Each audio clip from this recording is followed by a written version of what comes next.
Magandang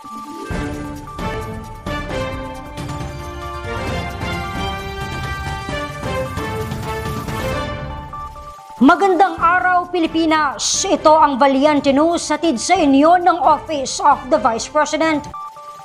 Mainit na tinanggap ni Vice President Inday Sara Duterte sa kanyang tanggapan ang Deputy Prime Minister ng bansang Mongolia sa pagbisita nito sa Pilipinas. Ang kanilang mga napagdiskusyonan, alamin natin sa report na ito.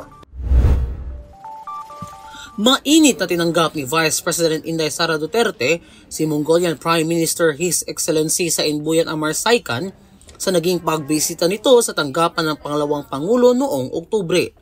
Kasabay ito sa naging pagbisita sa bansa ng punong ministro upang dumalo sa 2024 Asia-Pacific Ministerial Conference on Disaster Risk Reduction.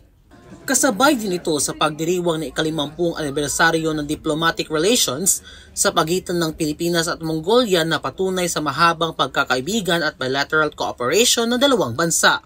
Kabilang sa mga pinagdiskusyonan ang disaster risk reduction at pagkilala sa banta na dala ng climate change at iba pang mga sakuna.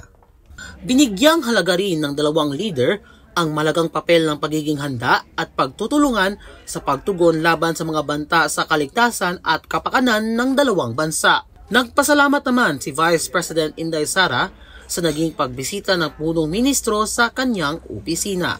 Ako si Alfie Matidios, lahat para sa Diyos, bayan at pamilyang Pilipino. Valiente News.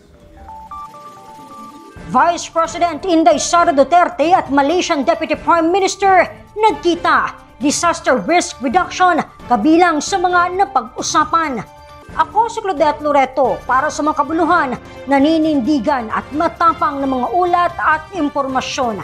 Maraming salamat.